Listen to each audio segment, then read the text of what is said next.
Alright, so now that I have a giant void on YouTube now and didn't talk about any of the stuff I've been doing, might as well talk about it now. I'm currently working on disassembling these batteries and getting their cells harvested. Do a little bit of cleanup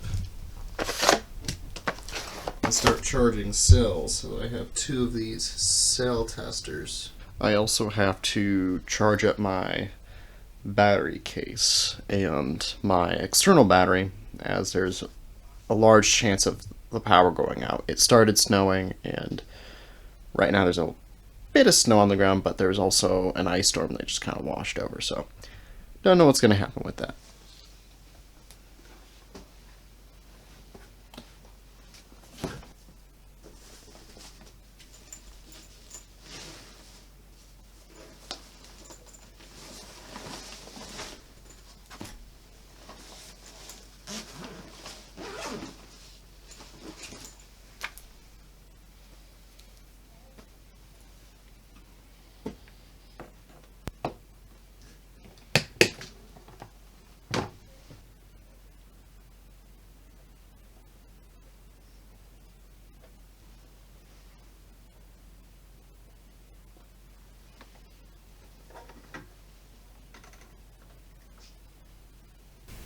Alright, so we're now charging at 200 watts. As you can see from the front of the power supply. Apparently Chip wants to say hi.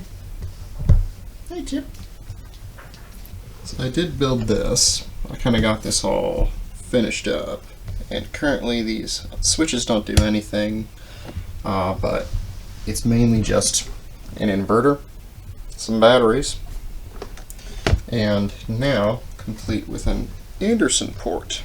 The Anderson port goes to the external battery so that I can just plug and play with it too without having to wire anything up. And with that, I then charge it with a power supply. Now, I'm going to be building a 10S10P battery bank, and that is going to require 100 cells, which I have here, and I have to test them, which is also going to be taking a very long time. So I need to get started on that as soon as possible. Alright, let's take the first batch of cells.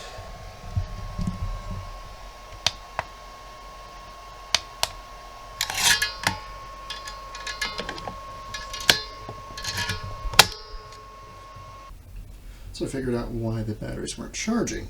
Turns out they need to be kind of hit with around 2.7 volts to get past the over discharge protection. You hit it, only draws a little bit of current. That noise is just because it's limiting the current so much. But it will slowly charge up just a little bit. And then, after about a few seconds, transfer on over to here. Go with the charger.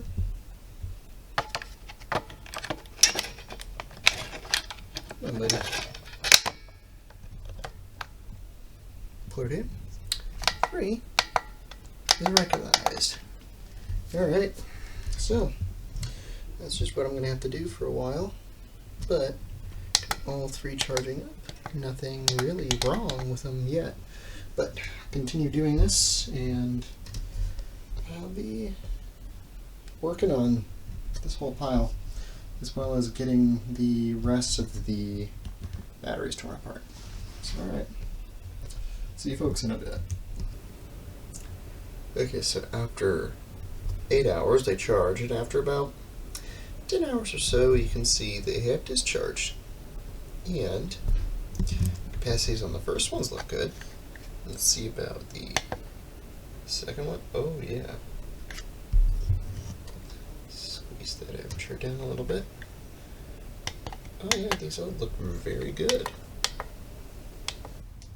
So even though this is Christmas Eve, I'm going to continue a little bit of work on this, going to get the other 2 packs disassembled, but the first 2 cells that came out, I'm going to call a success. Those are near 95% to a little above capacity. I mean, that's beautiful to see out of packs untested, but then again, these are from Jag35. It's not like they sell absolute blatant bad quality cells.